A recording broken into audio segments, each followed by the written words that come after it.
सभ्य सामाजिक गण, अब हम इतिहास की दृष्टि से विचार करते हैं कि मकर संक्रांति या उत्तरायण पर्व या देवयान पर्व कब मनाया जाना चाहिए।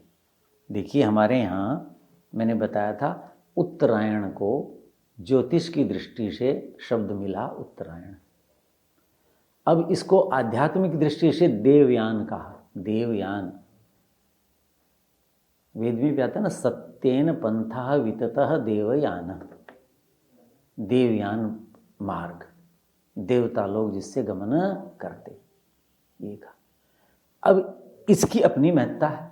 मैंने चिंतन किया था कि गीता में भी वर्णन आता ना, अग्नि ज्योति अह शुक्ल षणमासा उत्तरायणम। तो उत्तरायण को बहुत उत्तम माना गया है। क्यों माना गया है? गीता में लिखा, तत्र याता गच्छन्ति ब्रह्म ब्रह्म विदो जना। ब्रह्म विदो जना, ब्रह्म ज्ञानी मनुष्य।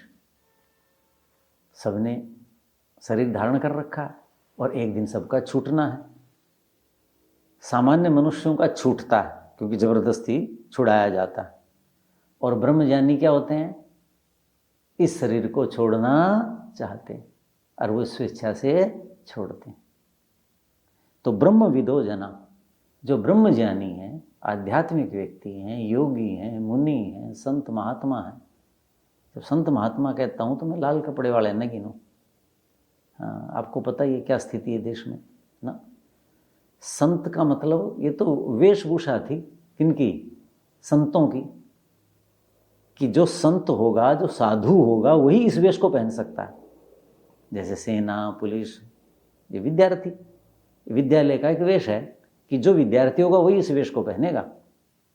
लेकिन इस समय आप ये देख ही रहे हैं, अथाह संपत्तियां इकट्ठी करके मान सम्मान इन सब चीज़ों में लगे हुए हैं।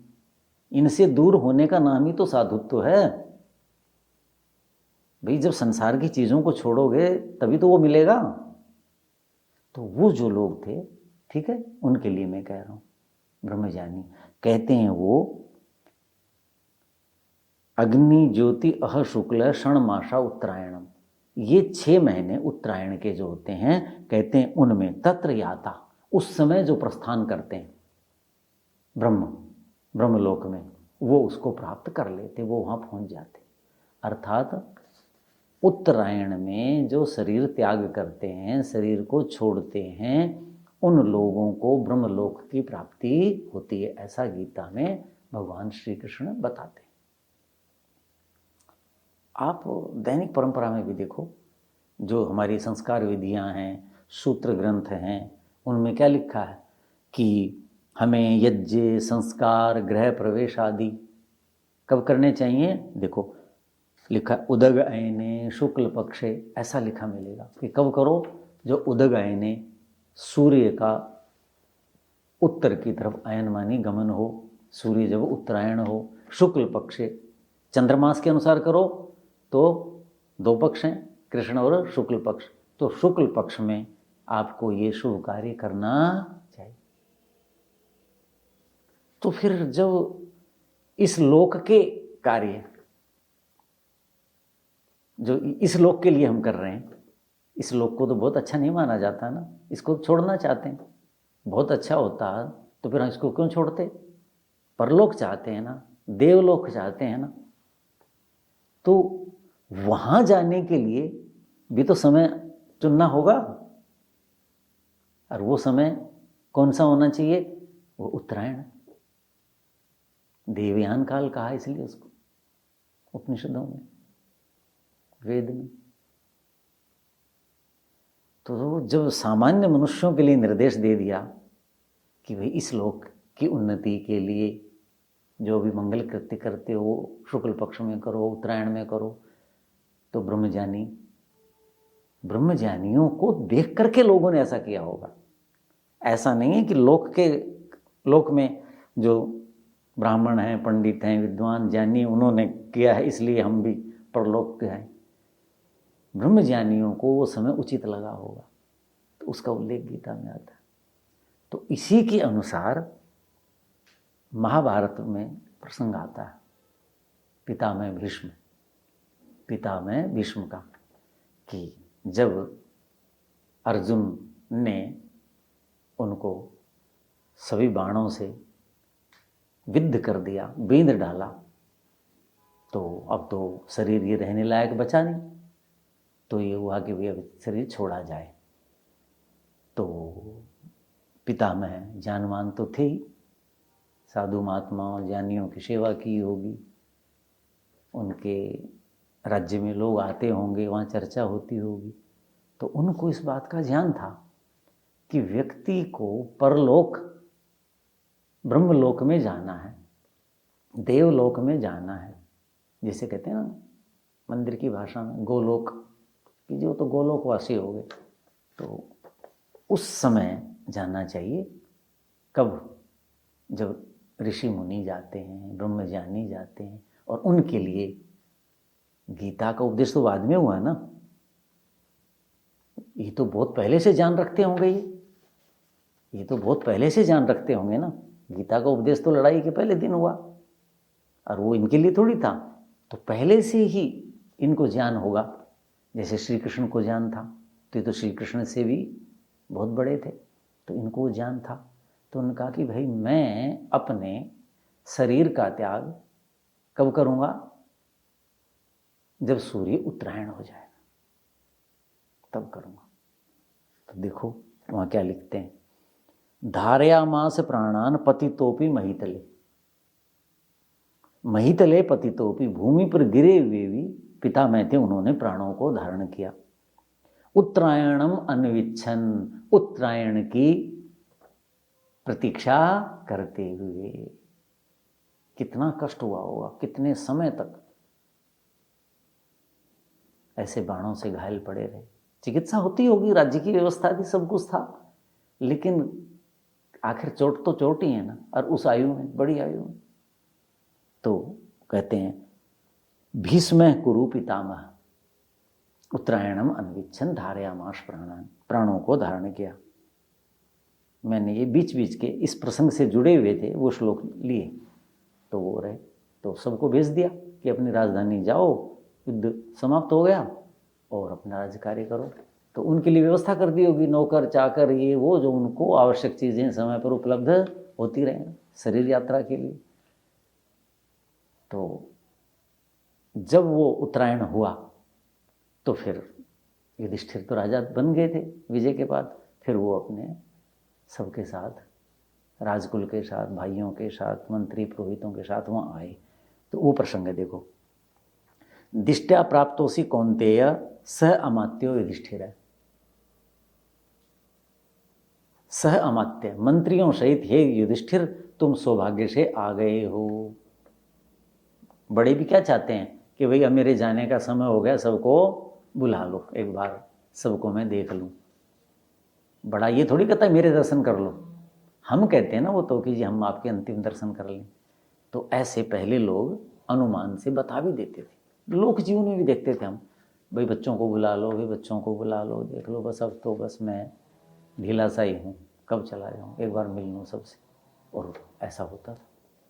तो वही कहते हैं कि सौभाग्य से आप मंत्रिमंडल सहित आ गए हो।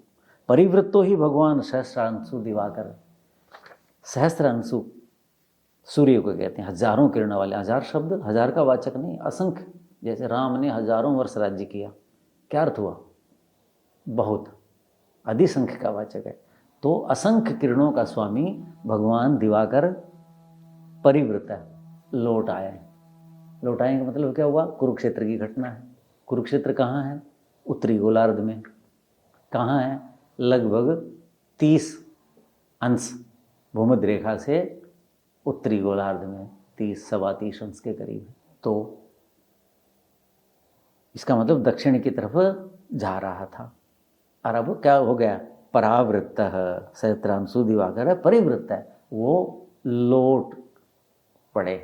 मैंने पहले बताया था ना कि हम क्यों मकर संक्रांति मनाते हैं, क्यों उस दिन जल्दी उठ के स्नान करते हैं, कि हमारे कुल वृद्ध, हमारे कुल के मुखिया कौन? भगवान सूर्य। हम सूर्यवंशी कहते हैं ना स्वयं को, तो उन्होंने हमारी तरफ मुंह कर लिया, अर्थात अब हमें शीत का कोई भय नहीं है, अंधकार का कोई भय नहीं है, तो अंधेरे में ही उठ करके नदी सरोवरों में स्नान करते हैं लोग उस दिन।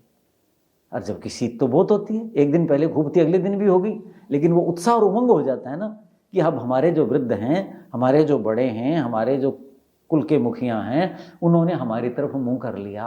यही बात ये कह रहे, परिवृत्त दिवाकर, अब उन्होंने परिवर्तन कर लिया है, अर्थात पहले हमारी तरफ पीठ थी, दक्षिण की तरफ बढ़ते जा रहे थे, अब ये उत्तर की तरफ अयन हो गया, ऊपर की तरफ मुंह कर लिया है। अब क्या कहते हैं देखो, फिर वही माघ हो यम समनुप्राप्त है मास है, पहले व्याख्यानों में चिंतन हुआ था कि सुश्रुत ने क्या लिखा है, माघ आदय है द्वादश मासा, माघ है आदि में जिनके ऐसे 12 मास हैं, अर्थात जिस दिन सूर्य उत्तरायण होगा, जिस दिन सूर्य मकर बिंदु पर आएगा, मकर राशि में आएगा, उस दिन से सूर्य का माघ मास आरंभ हो जाता है। चंद्रमा के अलग है, सूर्य का माघ मास आरंभ हो जाता है। तो देखो महाभारत में भी आता है, माघो यम समनुप्राप्तो मासः, अब ये माघ मास आरंभ हो गया है, सूर्य परिवृत्त लौट गया है, अर्थात उत्तर की तरफ हमारी तरफ मुंह कर लिया है। अब क्या कहते हैं, प्राणान उत्सृष्टुम इच्छामि, हे युधिष्ठिर अब मैं प्राणों को छोड़ना चाहता हूँ।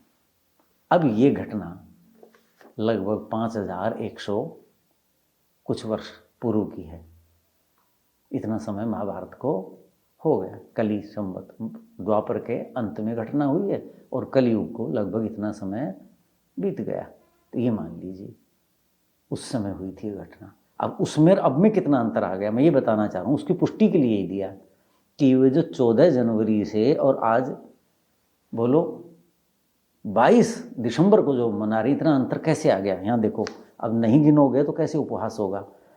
अब अगले वर्ष मलमास आ रहा है और मलमास आएगा तो गीता जयंती कब मनाएंगे, अब तो अब मना रहे हैं 1 को, हैं जी, और अगले साल लगभग 19 दिन बाद आएगी, मलमास हो जाएगा तो 30 दिन, तो 29.5 दिन बढ़ जाएंगे 1 महीने के चंद्रमा के, और 11 दिन चंद्रमास, चंद्र का वर्ष छोटा होता है सूर्य से, तो लगभग 18.5-19 दिन बच गए हमारे, तो उतने दिन बाद आएगा, यानी 19 या 20 दिसंबर को अगले साल क्या आएगी, गीता जयंती आएगी। और मैंने देखा है, कई बार मिलाया है कि जिस दिन सूर्य उत्तरायण है उसी दिन गीता जयंती भी देखिए चंद्रमा के अनुसार, मार्गशीर्ष मास के शुक्ल पक्ष की एकादशी को ये होता है गीता जयंती का पर्व। अब बताओ, अब गिनती करो, अब यहाँ इसमें बताता हूँ आगे। अब यहाँ क्या लिखा है, 850 शतम रात्रि शयानस्य में गता, हे युधिष्ठिर मुझे इस सरसैया पर सोए हुए 850 58 रात्रियां बीत गई,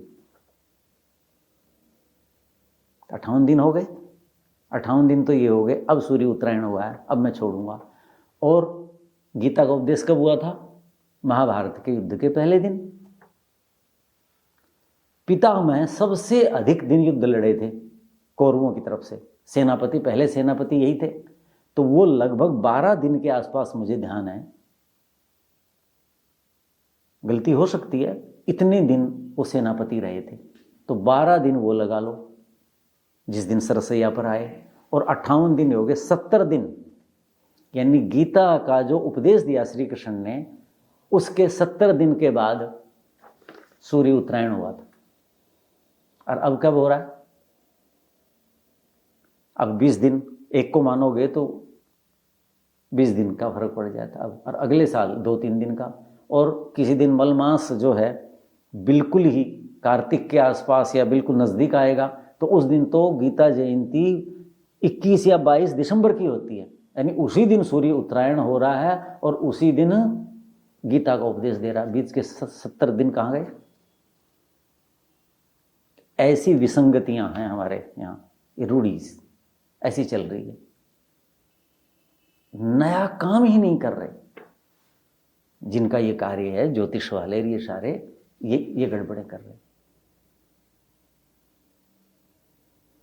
तो हमें क्या पहले चल रहा था ऐसा नहीं। अभी किसी ज्योतिषाचार्य से बात हो रही थी, वो भी मेरे अनुसार ही चिंतन रखते हैं और काफ़ी प्रयास करते हैं। कुछ 1-2-2.5 साल से ही हमारा उनका संबंध हुआ है, यानी वार्तालाप कर लेते हैं। रात को हम बात कर रहे थे तो कहते हैं कि जी मैंने ये किया, तो एक सज्जन ने लिखा कि यही ठीक है। नहीं, बोले जी मैं कई पंचांग के जो निकालने वाले हैं उन लोगों से मिला कि बोले वो वैसे तो मानते हैं कि हाँ ये बात ठीक है, सायन पद्धति वाली ठीक है, जो वर्तमान स्वरूप है, लेकिन क्या करें, हमारे पूर्वजों ने जो पंचांग निकाले या अब जिनके हम मालिक हैं, उनको हम गलत कैसे ठहरा दें, फिर उपहास होगा। यानी इतनी छोटी सोच। अरे पंचतंत्र में ना एक श्लोक आता है, तब मैंने वो श्लोक बोला, उनको संस्कृत के विद्वान है, मैंने कहा तातस्य कूपोयमिति ब्रुवाण क्षारम जलम का पुरुषा पिबन्ति। का मानी कायर पुरुष खारा पानी पीते रहते हैं। क्यों पीते रहते हैं? कि उनके पूर्वज ने कोई कुआं बनाया था और उनको जितना ज्ञान था उस हिसाब से खोदा और वो बना लिया, और वो खारा पानी। तो खारा पानी इसलिए पी रहे हैं उस कुएं का, उसी कुएं का कि हमारे पूर्वज ने बनाया था। जो उद्यमी है, जो उद्योगी है, जो परिश्रमी है, जो बुद्धि में नया उन्मेष रखता है, वो नया कुआं नहीं खोदेगा कि भाई ऐसी जगह देखें, तकनीक आ गई है, या और कहीं देखें और पहले से हम समृद्ध हो गए, या उन्होंने खोदा था हम एक और खोद के देख लेते हैं, क्या पता वो मीठा निकला है। तो व्यक्ति परिश्रमी उद्योगी महान कौन कहलाता है? कि पूर्वजों से उत्तम कुछ करके दिखाए ना। तो मैंने कही तो पंचतंत्र की वो कहानी, वो जो है उक्ति सही हुई। तो हम बताया कि कायर लोग होते हैं जो तातस्य कूपोयमिति ब्रुवाणा, कि भाई हम इस कुएं का खारा पानी है तो कोई बात नहीं, हम तो यही पिएंगे क्योंकि हमारे तात ने बनाया था। ऐसे कैसे बात है भाई? जो चीज़ आप अच्छी कर सकते हो तो आप अच्छी करो। तो ये जो पंचांग के कर्ता हैं, जो है दार्शनिक लोकेश जी हैं, वो बता रहे थे, बोले जी मैं मिलता हूँ लोगों से तो वो यूँ कहते हैं कि भाई हमारे पूर्वजों का फिर उपहास होगा, लोग कहेंगे कि ऐसा निकालते थे। भाई गलती थी, अब तो सुधारो। और आपको ज्ञान हो गया तो आप लोगों को अज्ञान में क्यों डाल रहे? लोगों को अज्ञान से ग्रसित क्यों कर रहे हैं? उनको बताइए कि भाई उस दिन नहीं मनानी चाहिए मकर संक्रांति। और मकर संक्रांति तो छोड़ ही दो ना, उस बिंदु का नाम था ना, आज वो बिंदु वहां मकर जैसा नहीं बनता। पर्व तो उत्तरायण का है, और उत्तरायण जिस दिन होता है उस दिन वो मनाया जाना चाहिए। तो ये मैं कहना चाहता था। ओम शांति शांति।